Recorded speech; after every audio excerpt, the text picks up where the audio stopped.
Welcome to season 3 of Pinnacle FC. Gareth Wheeler, Jake Osgathorpe with you, back for another season of covering everything in terms of European domestic football. Don't worry, we're still all over the Champions League and European competition. That will come in future weeks. But for this episode, we'll look forward to the upcoming season in the Premier League, La Liga, Bundesliga, and Serie A as well, with all markets courtesy of Pinnacle.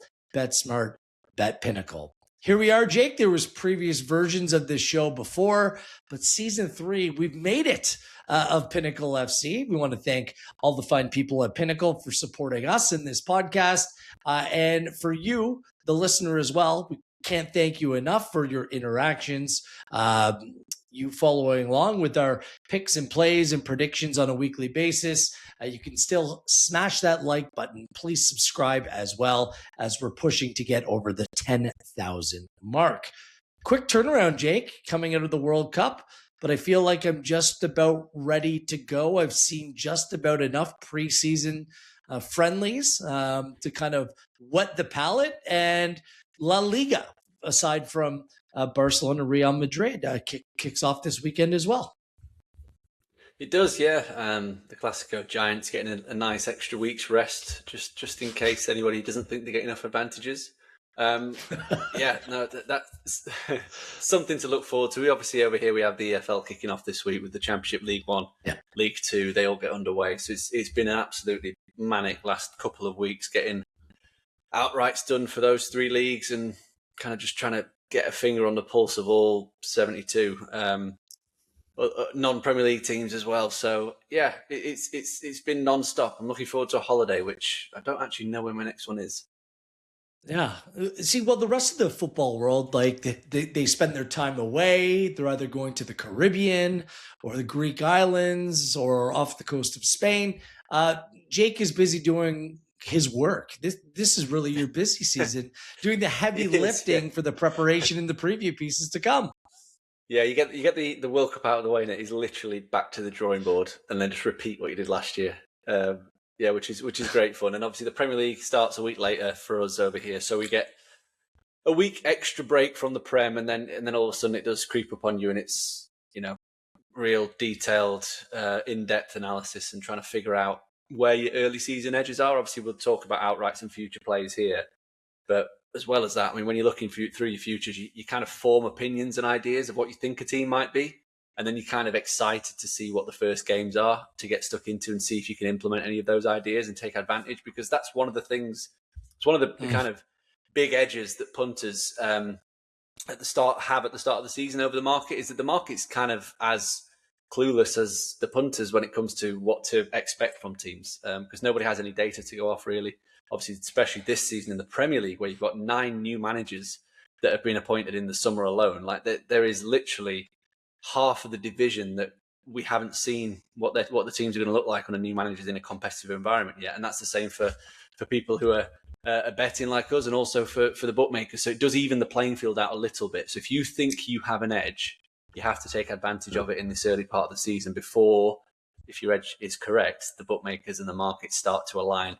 And your edge ultimately goes. So something to bear in mind when you're looking at your pre-season analysis and just trying to get a handle on teams is just have something in the back of your mind. If you've got a team that you want to fade early doors, then hit that fairly hard, because that might turn out to be quite a big edge. There are certain intangibles where, if you follow this podcast, that really play a bigger role just in terms of how teams are faring in recent seasons. The fixture buildup, whether teams have European football or not, has been a significant factor, not just in the Premier League, but across European football as well. We take a data approach. Some teams overachieve based upon what their numbers suggest. Other teams underachieve, but there's some continuity. There's some straight lines through some of the data that we use on this podcast. Jake mentioned it. Managerial changes plays a significant part.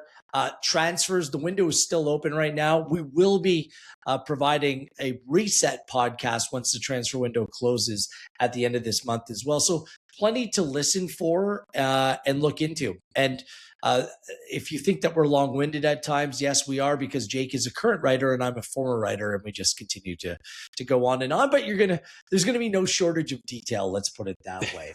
If you're looking to listen to this in just podcast form, find us on Apple and Spotify under Pinnacle Podcast.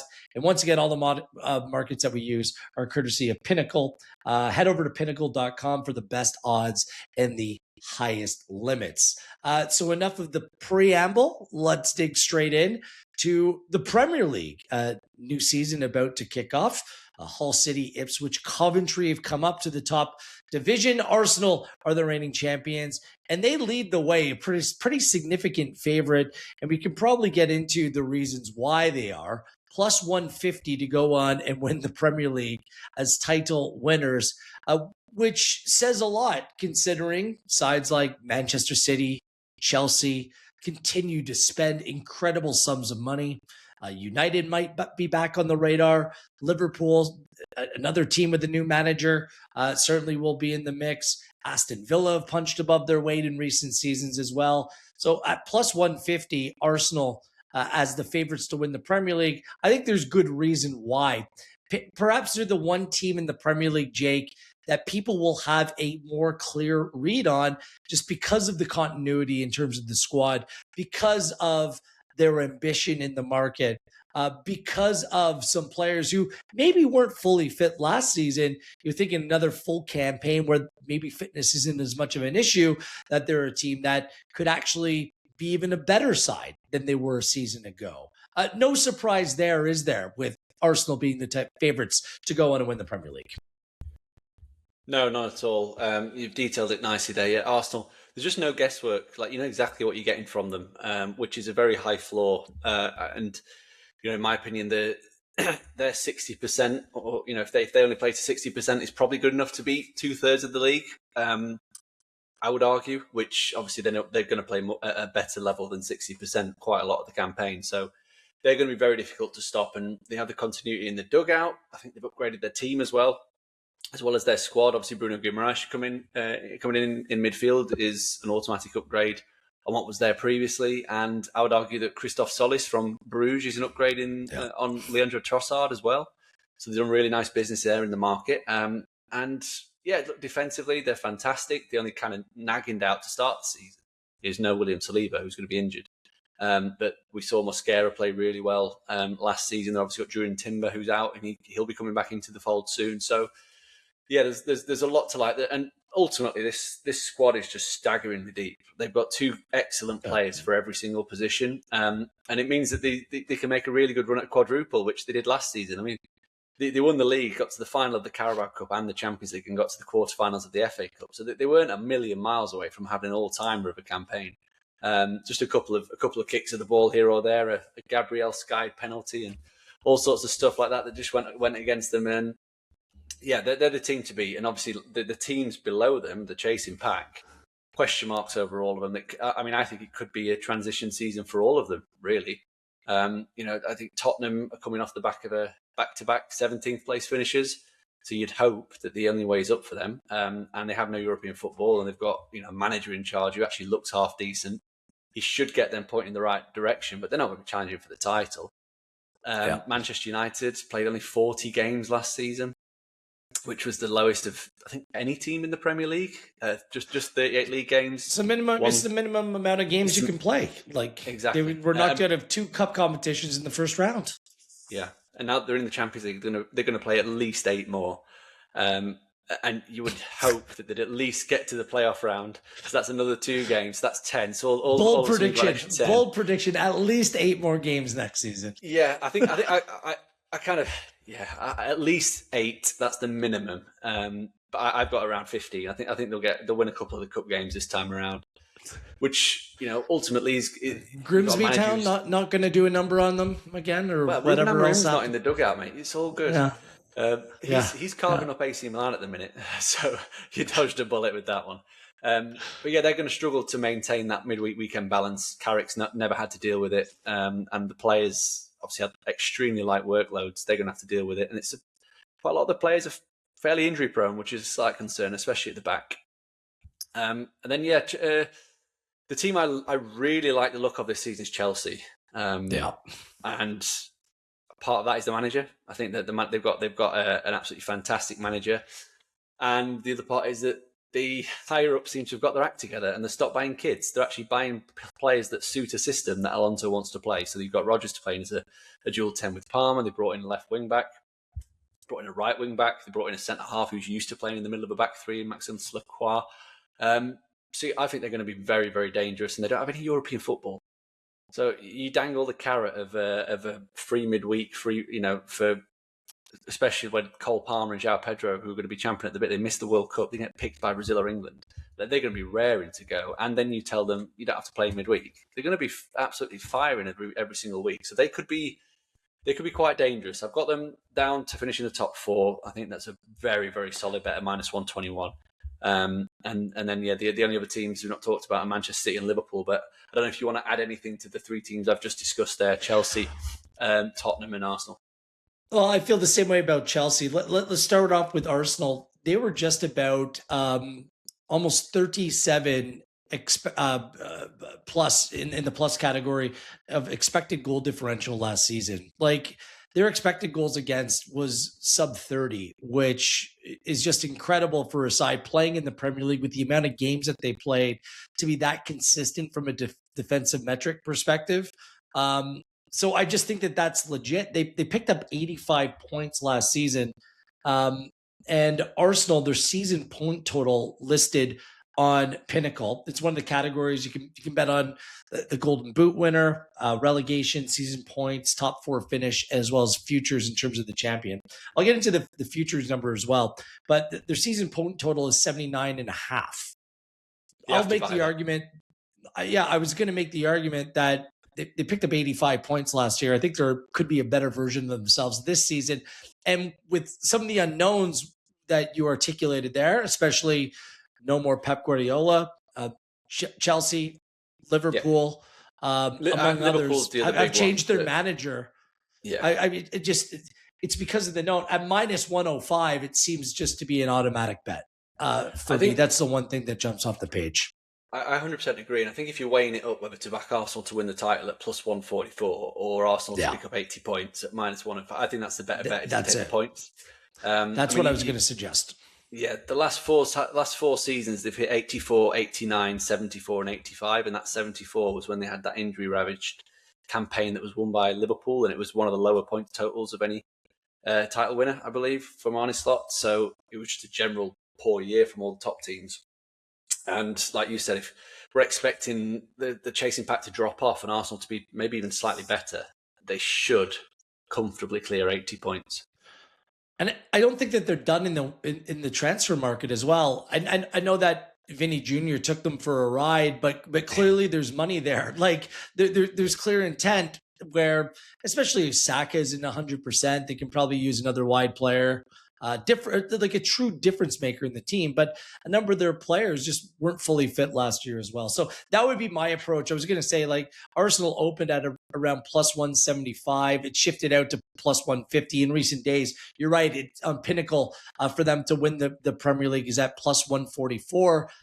I think it's a bettable range, but that was the point I was going to make, is that I think the better way going about it is just betting over the point total. -105 is a decent enough number. Might be giving up some juice, but I think it's just a smarter, safer play, and just one that is more of a value bet for me. Chelsea was my other one at -121 for a top four finish. I just think that Xabi Alonso, the way that this team is built with the personalities at Chelsea, I think the players are a little bit more in a position where they can be molded, unlike what happened at Real Madrid, where it was a conflict of personality rather than a conflict in approach. So, and I'm with you. Enzo Fernandez can be on his way out, but Lavia can step in this year, and we'll see how much he can play. Like, everyone forgets that he hasn't played much football over the last 2 years. But there's also a lot of good young talent in that team. So I don't worry about legs. I think that their business has been pretty decent over the course of the summer as well. And yeah, Chelsea would be my other top four play. I'm actually quite high on what Manchester United can be, but with the fact that we addressed it. I think that they had such a quantitative advantage last year by playing less. Less was more last year for Manchester United. And right now, I just think that they might need a couple more players to mitigate any potential injury issues or anything like that. So I'm holding off on Manchester United for now. There might be a play that I could make heading into the once we get beyond the transfer window. And Liverpool's the other side I'm really intrigued at, because I think they're a case of high floor, high ceiling. Like, Iraola is a really good manager, but can this team, does it have the requisite depth to play the way that he wants to play? I still think that they need some improvement in wide areas. I still think they might need another center back in this team. But the manager gives me high hopes that this team can take a step forward. And they actually did underachieve under Slot last year. But as where we stand right now, they're a little bit thin. At plus 550 to go on and win the Premier League, like, there's just not enough there for me. Maybe in the plus 700 range, that might be a number that I'd be comfortable making a play at. So, and Man City, I just, with no Pep, I just think that there is going to be a little bit of a transition. I need a little bit more clarity on where they stand. I know they're going to be a popular top 4, top 2 play, but for me, the numbers just don't match up. It just doesn't make any sense at this point to make that kind of play. So that's the way I'm kind of navigating the top of the table. If I was to make another long shot play for a top 4, I think Brighton is in the playable range. I think that they've recruited really well, and the players that have gone out have not been the difference makers that they require. I think that the fixture buildup is always going to be a concern for a smaller club, but I think that the way that they recruit is exceptional, and I think that Brighton for a top 4 finish at plus 1202, that's something that I'd be confident in. If I don't win that bet, I'm getting it at this number. This is a playable range for me. So Brighton was the other side that I'd flag as kind of more of an outside or more of a long shot play for a top 4. So we're going to have our first 2 disagreements of the season here, because I'm fading Liverpool massively this season. I think that they are going to have a terrible camp. Not terrible, but I wouldn't be surprised if they missed out on the top 4, top 5 altogether. I mean, let's not forget they got 60 That's what I kind of said. Season. High floor, high ceiling. High floor, low ceiling.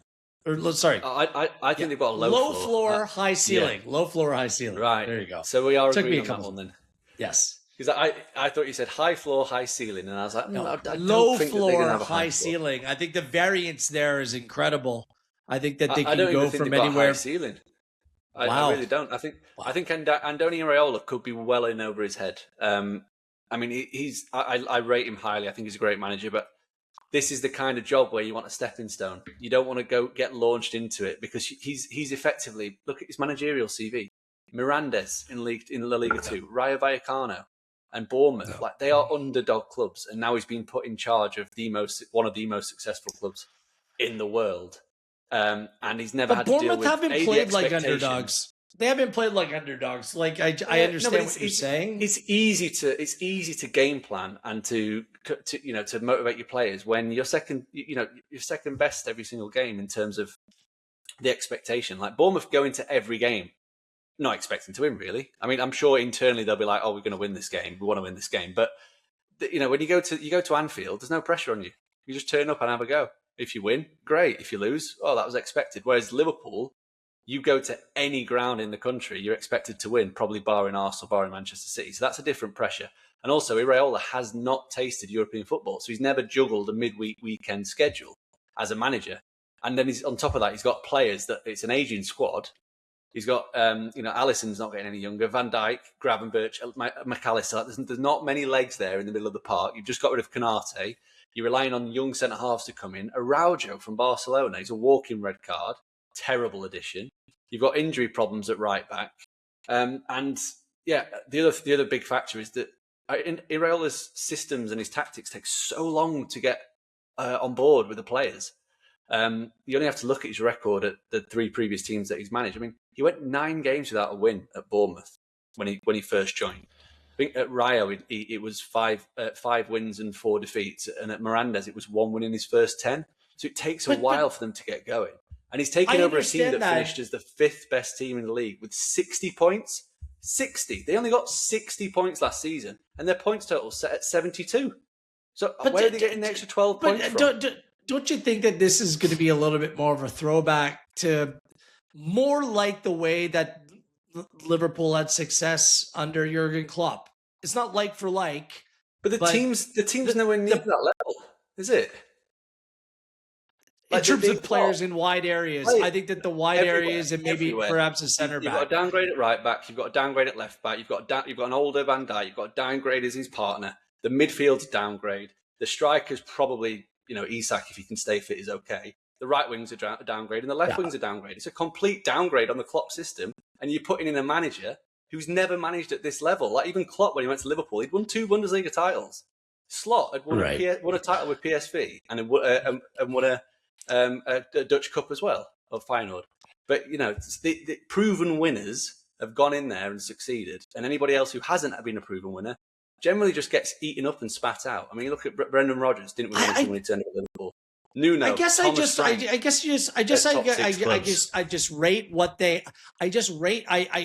take all that. I just rate what Liverpool has higher than you do. I don't think that they're as thin. I don't think that they're as poor. I don't think that the downgrades that you're projecting are as pronounced as you lead on. I think that last year it was more about style of play, and I don't think that Arne Slot was able to get the best out of a number one of their players. Szoboszlai is an elite central midfielder, and he isn't playing at right back at times. I understand that there was a requirement and need at times, but I trust the new manager to bring out more of the previous Liverpool side than the one that we saw, especially for long stretches last season. I don't think Arne Slot's style of football is what we saw at Liverpool. I think he was trying to get the best out of the team that he had, because I don't think the team's very good. And I think what we saw at the back end of the season, and to be honest, what we've seen for 18 months, I mean, Klopp left, they had 5 really good months in the Premier League where they basically already won the title. And then after that, since that point, it's been downhill, a slow decline ever since. And I just don't think the team is that good. The squad is that good. Right. The business that they did in the summer last year. Obviously, Ekitike is a massive miss. He would be a perfect player for Iraola, but he's going to be out until the new year. And I just need to see it. And like I said, I'm a massive Iraola fan. I really want him to do well. But usually these kind of jobs aren't well suited to managers that don't have experience managing bigger clubs or even winning titles. Like, I think I did some research for an article on this, and there's been, the last 10 years, there's been 11 managers that fit the category of joined a Big Six club without any titles or any success or anything like that anywhere. And only 3 of them have really panned out. One was Arteta, but he was given a long time to do it. The other one was Maresca, and he won a Conference League and then won a Club World Cup on the end of a long season. And then the other one you could argue is Ange Postecoglou, which, he turned Tottenham around. He didn't win anything, but he got them to a Champions League final, which was something they never thought they were going to be. All the rest of them that have come, like I said, Thomas Frank, Nuno, I know they joined Tottenham, but still a Big Six club with a big budget. Even Solskjaer didn't win anything with them. There's a long list of like Liam Rossini, Graham Potter at Chelsea, and I'm not saying Iraola's at that level, but there is a correlation between managers who turn up at clubs and have won something, doing well, and then the opposite. I mean, you just have to look. Even Mourinho, when he went to Tottenham, got them to a Carabao Cup final. They sacked him the day before. That was with the Tottenham team that was average. So I'm reserving judgment on Liverpool, and I'm definitely going to be fading them from the off here. And I guess the only issue is they're playing Newcastle on the opening day, so it's not a great opportunity to fade them because Newcastle have been upheaval as well. Yeah, and I'm assuming that the other disagreement, you don't rate Brighton heading into the season. It's not that I don't rate them. It's just, again, running the data and looking at the numbers. When non-Big Six teams are in Europe, so they qualify for Europe in Season A. When it gets to Season B and they're playing in Europe, they drop on average around 5.7 positions in the league table, just because of the workload and the fact they're not used to playing midweek weekend football at such a high level. Now, Brighton have the small caveat that they're playing in the Conference League, so it will be easier for them in those midweek matches. But at the same time, English clubs have won 3 of the last 4 Conference League titles, so it means that they're going to go far in the competition. And if they get far in the competition, what motivation do they have in the Premier League? because if you win that competition, you go straight into the Europa League. League position does not matter. And we've seen that with West Ham when they won it. We've seen that with Crystal Palace when they won it. I think Brighton finished maybe 10th, 11th and win the Conference League and are in Europe next year.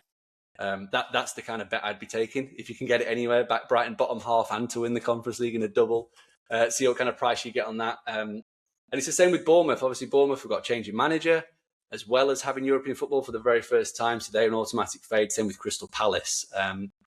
Again, perhaps not at the start of the season because Europe doesn't kick in for a few weeks, but when that midweek weekend grind properly gets going, then when we get around Christmas, you could see a real drop off from those kind of teams just because they'll have played six Europa League games, in a short period of time, and then in the new year they might even end up in playoff rounds, and that's an extra 2 games on your schedule. And it's just these clubs are just not used to it, and we see them either prioritise that competition, like Nottingham Forest last year. Like I know that they probably wouldn't have been in a relegation battle if they weren't in Europe, but they got to the semi-finals of that competition.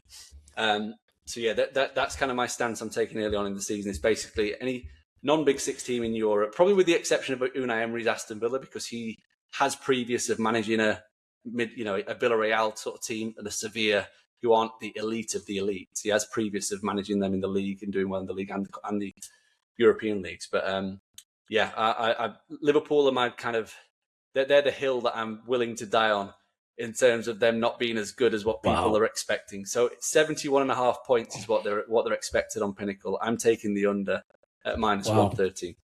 Yeah, I hope I'm wrong, because I really like Iraola as well. No, here's my counterpoint to what you're saying. This Premier League season going into it, because of the number of managerial changes, because of the extreme unknown across the board, that I think some of the historic data where things have been a little bit more straightforward, knowing what to expect going to the season, I just think that it opens a door for that level of variance that I mentioned. I just, for me, it's easier to play with what I know. And I still think that the Liverpool squad is good enough to be better than a lot of some of the other unknowns across this league. So it's a weird old season that we're heading into. And not only just in terms of the number of changes, but coming off a World Cup as well. It's going to be it's going to be a difficult one. There's going to be some volatility. With that being said, I want to pivot quickly because a couple questions, and you can answer them in any order that you want. What is the post Pep Guardiola Manchester City look like? They're spending big. Looks like they're back in the market for Enzo as well. Rodri could be on his way out, but he wasn't at his best last year. Spurs have also spent big. With De Zerbi as manager, are you expecting a significant climb? You can bet Spurs to finish top 4 on Pinnacle at +299. And what about some of the sides potentially going the other direction? Like, how much of an actual dip will there be for a club like Newcastle right now, which has lost a number of their top players as well? So I'll leave that up to you, and you can kind of address them in any order. Yeah, I think City, starting with City, I think they'll be fine. I think they'll finish in the top 4. I think they probably will chase Arsenal home, maybe finish 3rd. The squad is just too good. And look, Maresca is a very good manager. I think if you were ranking the managerial changes that have been made in the summer, I probably would put Alonso at number 1 and then Maresca number 2, because I don't think you could get a better replacement or a better person to come in for Pep Guardiola. He knows the club. There's continuity there. He knows the higher ups. He's worked with a lot of the squad, having been at City, and yeah, he's had success at Chelsea and relative success, you could say, given the trophies that he'd won. He has got a bit of a job on his hands because there has been a steady decline from City. So last season they got 78 points. The one before that 71, but the 4 seasons before that they averaged 90 points. So there's been a clear drop, and it obviously coincides with the rest of the league getting better. So he's got lost experience. John Stones, Bernardo Silva, Nathan Ake, they've all gone, but the squad is just very, very good. And I think he worked wonders with Chelsea when we didn't think they had a great squad. They had a good 11. The squad wasn't great. And I think he'll do well with this one. And I don't think it's going to be like when Klopp left and Slot came in and won the title. I don't think it's going to be one of those, but I don't think it's going to be a Ferguson leaving and David Moyes coming in either. I think it's going to be somewhere in between. It's just a nice transitional season, just getting the players on the same page as him. Might pick up a domestic trophy and go from there. So I don't think there'll be too much of a drop off. The other Tottenham, yeah, they've backed De Zerbi, that is for certain, but I still think they look a little bit light in forward areas. They don't have any forwards that really frighten the life out of you, and they can't stay fit. So until they sort that physio room out and they get the players off the physio bench, then it's going to be difficult for them to kind of contend, I think, for top 4. I think they've got a good chance of sneaking 5th if 5th place gets the Champions League spot. I think they'll definitely qualify for Europe just on the fact they don't have European football. I think that's going to be perfect for De Zerbi every week. And then the other team you mentioned with Newcastle, yeah, they're a really interesting case because obviously Eddie Howe's left, but there's a clear correlation with Newcastle over the last 4 years that when they've had European football, they've been rubbish. Quite simply, they just haven't been able to maintain the levels from midweek to weekend. So they obviously finished 4th. Then they finished, I think it was 7th and missed out on Europe because Man United won the cup. Then it was 5th, and then they finished obviously 12th last year. So it's either boom or bust. They either qualify for the Champions League or nothing. So I do think that Newcastle will be completely fine. They won't be anywhere near relegation.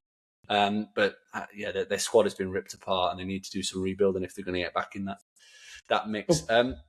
There is one team that I do want to quickly talk up, and that's Nottingham Forest, because I do think if we are looking again at the best managerial appointments, I think Oliver Glasner's probably third.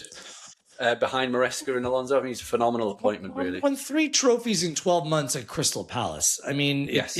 It's quite incredible. And that's one of my teams that I've circled as I'll still maintain Brighton's better than what their potential point total is. I'll say Brentford, the same thing. Yes. I think that they're going to punch above their point total. And Nottingham Forest was the third side that I circled as well, because it's a really good squad. The squad is still deep, and I think that they're being underrated, potentially undervalued, especially with Glasner coming in. You can make the argument that the squad might suit what Glasner wants to do a little bit more than what he had at Crystal Palace. 100%. And look, like you said, the squad is deep. Like, it's very deep. There's so many options there. And to be fair, he had a deep squad at Palace, and he worked wonders with that. But yeah, the squad, like, I know that they were in a relegation battle, but it was like an inverted commas in relegation battle. They were never really in any trouble. It was just the European. They were just trying to balance being relevant in Europe and getting to the semis of that competition. When push came to shove and they needed to get results, they just rattled them off quite quickly and pulled clear. No, European football is massive for them as well, because Glasner's going to have the midweeks free ahead of the weekend matches. And let's not forget, they finished 7th a few years ago. They were in the Champions League race for a lot of that season under Nuno. Now they've got a better manager. Admittedly, their underlying process in that season wasn't great. They were fortunate to finish as high as they were, but I think that shows that the squad is there. The bones of the squad is there, and obviously they strengthened last year. They've done it again this year. They've lost Anderson, but I don't think Glasner's going to look at that as a big loss. I think if anything, he's thinking, I've got 130 million quid I can spend on replacements. And obviously they brought in Schlager from Leipzig, who's a great signing. I think it's a really good bit of business. Exactly. I was going to say that, like, Anderson, like, good. No one's going to say he isn't a good player. But is he at $100 million player? Like, it just seems crazy to me. I think that his value is completely being overrated. If Anderson's 130 million or whatever, how much is Gibbs White going to be costing if someone wants to buy him? I would rather have Gibbs White. I think that's the thing for me. I keep on hearing about clubs, whether they're going to go in for a $100 million player or not. Like, for you, Jake, like, how many $100 million players on the planet are there actually? Like, I think that's just a massive number. Like, who? And I think that number is exceptionally limited. Obviously, Erling Haaland, Lamine Yamal, like Kvaratskhelia, like there's certain players that you're like, yeah, but we've jumped the shark. We've completely lost the plot here, just in terms of what a $100 million player actually is. Like, yeah, and it's reported Elliot Anderson, wonderful talent, 100 million pounds. Like, it just seems absolutely crazy to me. I think Forest are going to be fine. Yeah, I think so. And it's rumoured that City are after that Moroccan midfielder Bouadi as well for about 100 million. It's like, what are we good doing? player, but is he? I'm sure you'd have a good midfielder in your academy that you could probably develop as well as that if he gets game time. Not saying Bouadi's not a good player. Enzo Fernandez could go to City and they could buy 100. $300 million central midfielders. Enzo Fernandez has already gone for 100 million. Is he going to go twice? Yeah. It seems just, it's crazy to me. And then you've got Brentford going and buying probably one of the better midfielders in Liga for like 40 million quid. And it's like, right, that's how I want my club to operate. Let's find value in this market rather than just spending stupid money. But yeah, I think Nottingham Forest are definitely a team that you want to get on side. I rate Glasner highly. Like you said, the players look like they could suit his system. They brought Diamonde in from Sporting, who's a very good centre-half. Can play in that back three very nicely. He's adapted that. And the forward line, and Doy had a great World Cup for Switzerland, looked very dangerous. Igor Jesus is only going to get better having a full season of the Premier League football under his belt. And then you've got Gibbs White, and like I said, I'm a big fan of Schlager. Whenever I've watched him for Austria, I've been impressed. And Sangare covers ground really well last year. Yeah. Nico Williams is a great option at left wing back. Olainer at right wing back. Like the team is pretty well set up. They don't need too much more. And I do think they'll do a bit of business in terms of maybe trying to bring in a bit more star quality. 48 and a half points season total on Pinnacle. I'm taking the over on that. Same thing with Brentford, 48 and a half points. Done good business this summer as well. Igor Thiago really came into his own last season. Another year with Andrews is I think Brentford have strengthened really well. Let's go the opposite side of the coin. Is it worth making a relegation play at this point? The markets are available on Pinnacle. Is there value in making a relegation play at this point? And then after we address that, I just maybe list a couple sides that you're fading, where the under the season total, or we know your Liverpool stance, but if there's any other sides that you might have some skepticism about the way their campaign might play out. Yeah, I won't be having a bet on any other team to be relegated other than the bottom three. Over the promoted three, because I just think that a lot of people I've been speaking to, we've all had the same opinion that last season's championship was probably one of the worst editions of the league in terms of overall quality for quite some time. So the three teams that have come up are going to be nowhere near the levels of what we saw last season, obviously with Leeds and Sunderland. Sunderland revamped this squad completely and bought really well to bridge that gap. But I don't think that any of the three sides coming up have managed to do that. Hull, obviously, the big data outliers when it comes to the championship. They were actually they ranked as the second worst team in the entire championship in terms of expected points, and managed to win the playoffs and get promoted. So, even if you say that they found a way to beat the data and there was game state factor and stuff, you're probably still looking at like a 14th to 15th ranked team in Hull in the championship that have ended up getting to the Premier League. So the gap that they've got to bridge just from them to their fellow promoted teams, Ipswich and Coventry, is massive. And then you factor in that this season we don't have any Premier League experienced clubs that have been circling the drain. Like usually when there's a team that's going down, that's an established club, it's one that's been flirting with it. So you think Wolves and West Ham last year, they've both been flirting with relegation for a little while. Wolves obviously have been on a natural downfall, and West Ham have been touch and go and being involved a little bit. There isn't a team that you look at in the market that fits that mould. And obviously there's quite a few that've got new managers with question marks, like Fulham, bringing Alvaro Beloa.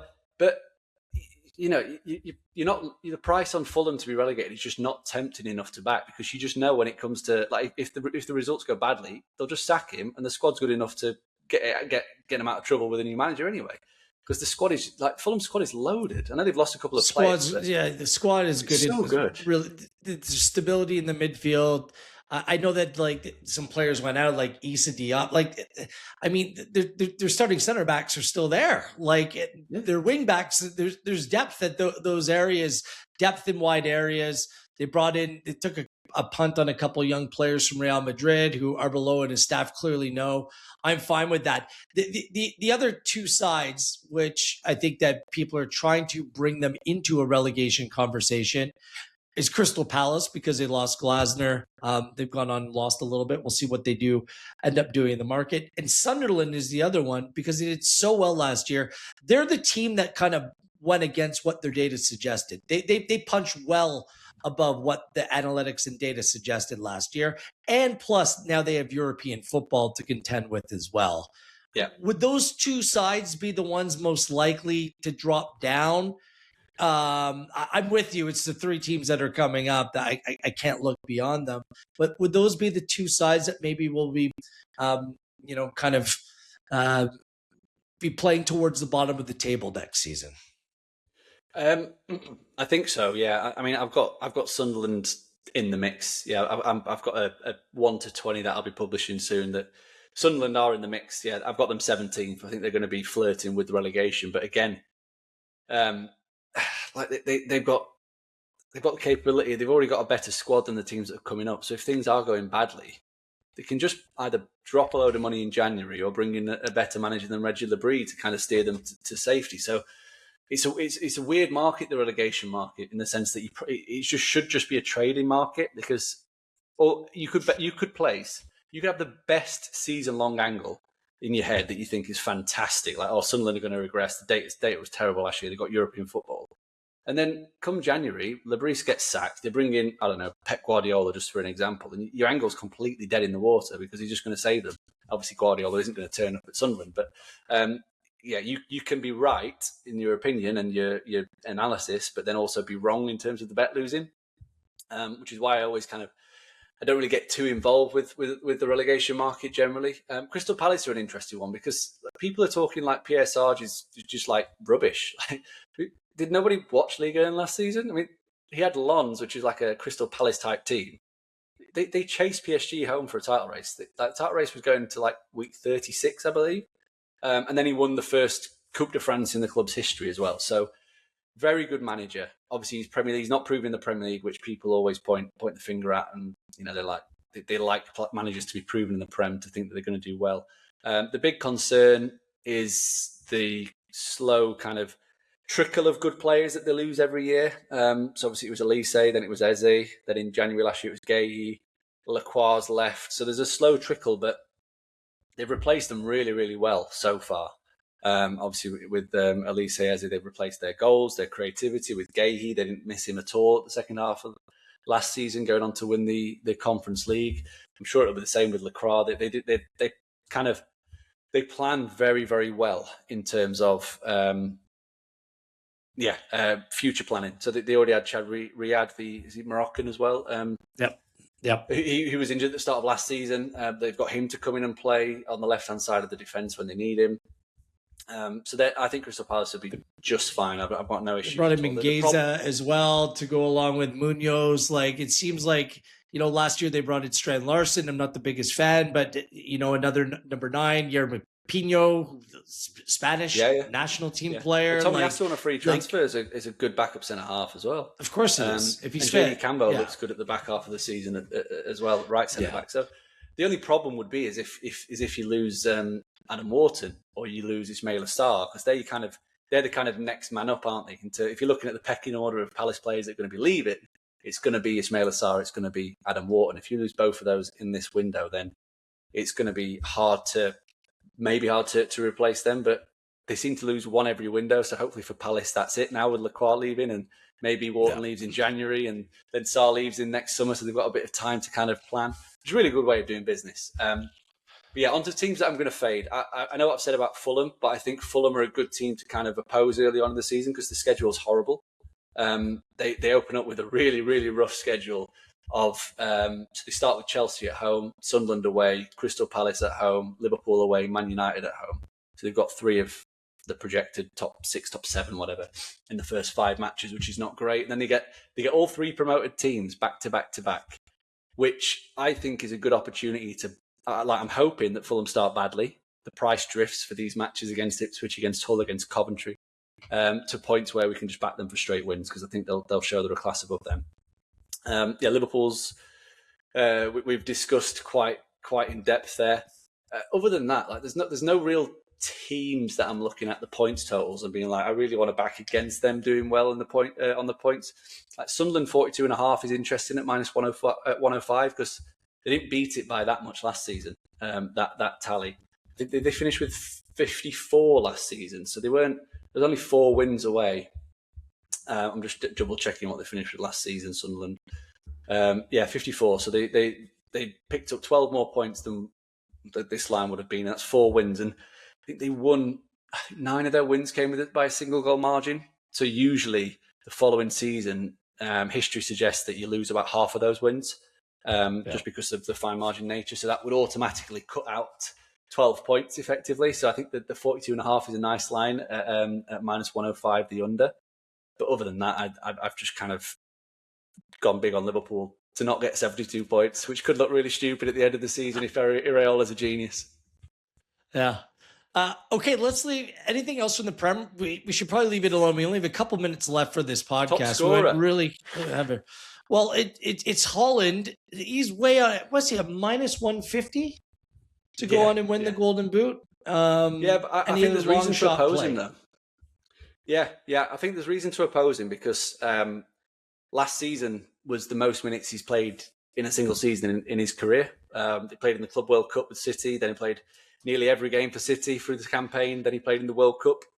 He played 5 or 6, in always 6 games. I think in total he played 60 lots of 90 minutes, which is an awful lot of minutes on the legs of a player who has been injury prone. I know he's not been as injury prone in recent years, but he's been managed well.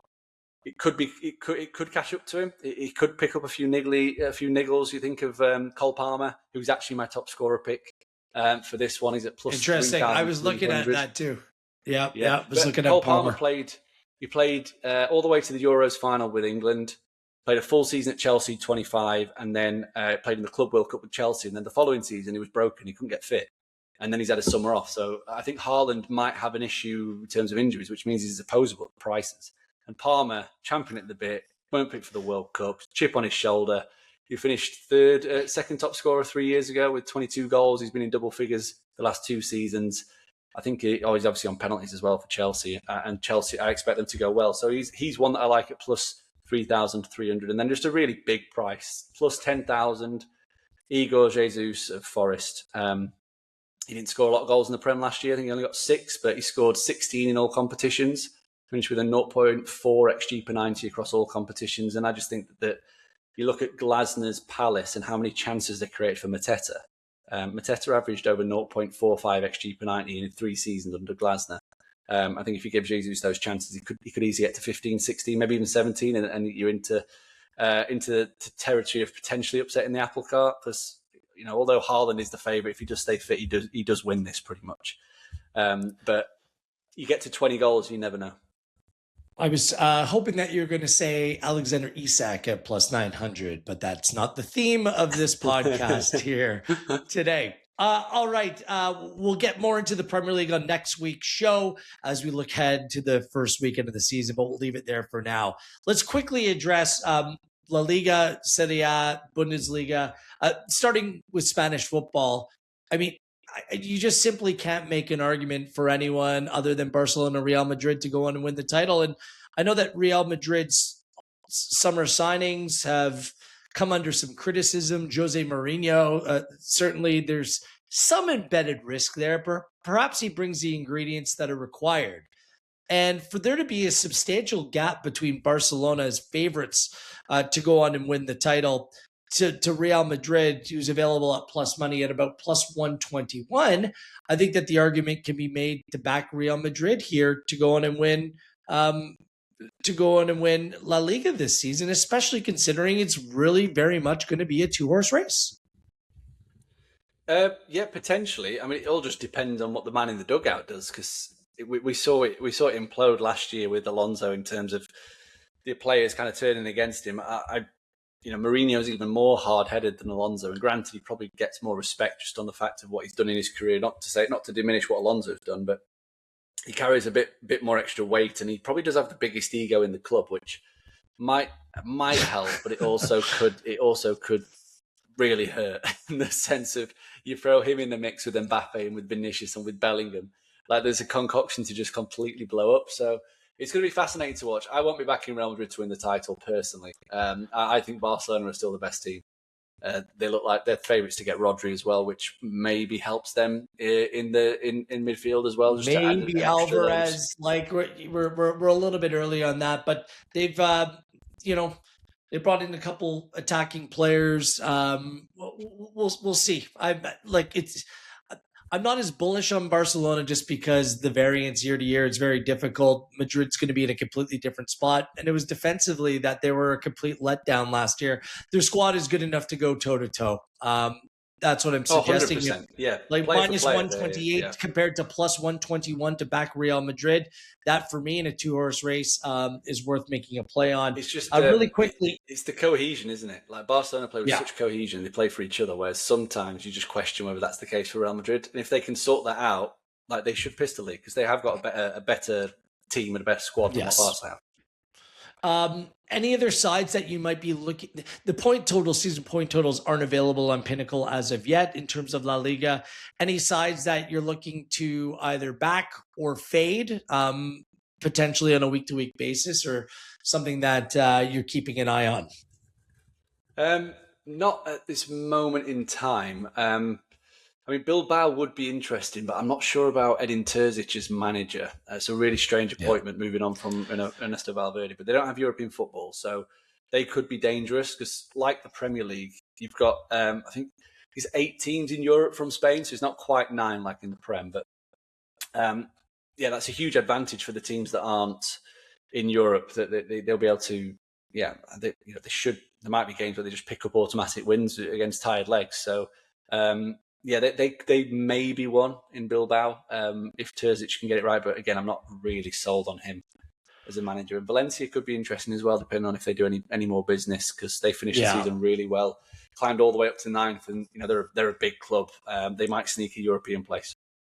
I was going to say, from a pro perspective, Valencia, Sevilla, they can't be any worse. Like last year, it was just like misfit city. I think that both could be on the rise. I'm going to fade Villarreal as well. Haven't done much business. Really struggled on the back end of last season as well. So that'll be a team I'm looking to fade. Serie A, as usual, looks like it could be much more wide open. Inter Milan, once again, have been the big spenders. They're the favorites to go on and win Serie A. There's an argument to be made that there's other suitors. It's been I don't think it was a great year in Serie A last season, but the year before things were much more wide open. And I think that there were some really interesting variables. And I think we might be heading into a very similar campaign, more like 2 seasons ago than what we saw last year. Agree or disagree with that? I'd have to disagree. I mean, Inter were just in a different stratosphere last season to every other team in the league, and I don't know. Have the other teams got better? I mean, Napoli have got Allegri in charge now, who somehow managed to fail upwards. I mean, AC Milan absolutely shat the bed last season, missed out on Europe on the last day when they were in pole position. He somehow managed to get the job of the team that finished second. I think Gasperini could see Roma kick on. I mean, we rate Gasperini highly, don't we? I think Milan and Amorim. He's already doing his usual antics. He's gone in there. He's basically said, but is it Fikayo Tomori and one other player, I can't remember who it is, have just been completely sidelined. He's like, I don't want you. So I'm sure Tomori's one of your better defenders. What's going on here?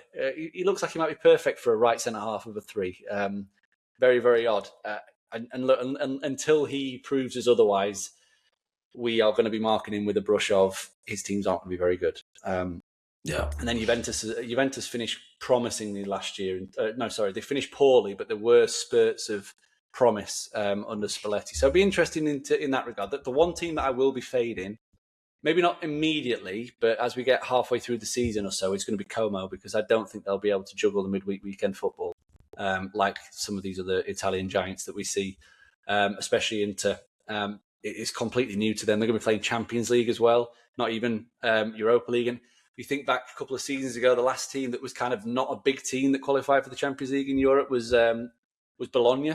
They actually got to the Champions League, and it didn't kind of go well for them the following season. So they finished 9th, I think, and won the Coppa Italia to get back into Europe. So yeah, I wouldn't be surprised to see a similar drop off from Como. But again, we'll wait until mid-season. I do think Como have recruited well, and I think Fabregas is a good manager. I'm intrigued by them. I'm in a hold position on Como but two sides I'm buying. Juventus, their process turned out to be very well. Bremer back in the team. Once they lost him, they completely lost their shape at the back. We're conceding far too many goals. I think that they've recruited well. I think it'll be a completely different year for Juventus as well. I think that Fiorentina can make a jump. I think that they've recruited well. They finished the season well last season. The data supports it as well. They got off to such a miserable start to the year. I think that they can push for European spots as well. So those are the two sides. And I'm fading AC Milan based upon some of what we addressed. And I'm not a big Napoli guy either. I'm going to be fading Napoli as well in Serie A.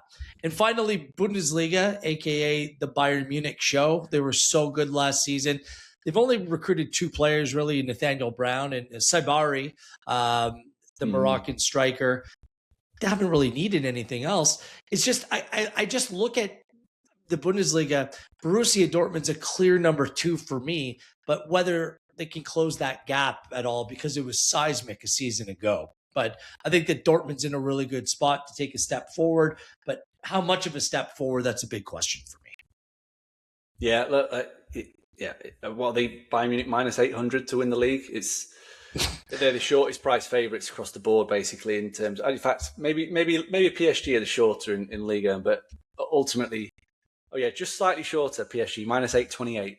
Like those two are going to win the league. It's going to be probably done nice and early. I not too much more to add. I think Dortmund will be the bridesmaids yet again. You'd expect better from Leverkusen.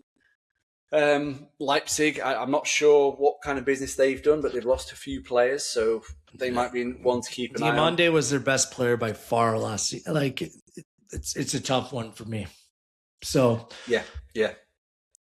So they might be a fade in terms of RB Leipzig, but the main one is just Bayern Munich 1, Dortmund 2. I think Hoffenheim's a little bit of a fade going into the new campaign. Leipzig, a little bit of a fade for me as well. But other than that, just looking forward to the goals, really. Just look there. Bayern's first game's got a goal total of 4. So the Bundesliga's back. The only other one I meant to mention was Roma was the interesting one for me, just in terms of what we brought up in Serie A. So that's about it. Just in terms of our look ahead to the season, we'll be back next week for our week in, week out. Obviously, we'll include big picture stories as well. But in the meantime, you can find all the best odds, the best limits is where the pros play at Pinnacle. Jake, looking forward to season 3. Thank you for this, and we'll do it all again next week. On behalf of Jake Osgathorpe, I am Gareth Wheeler, and this has been the kickoff to season 3 of Pinnacle FC.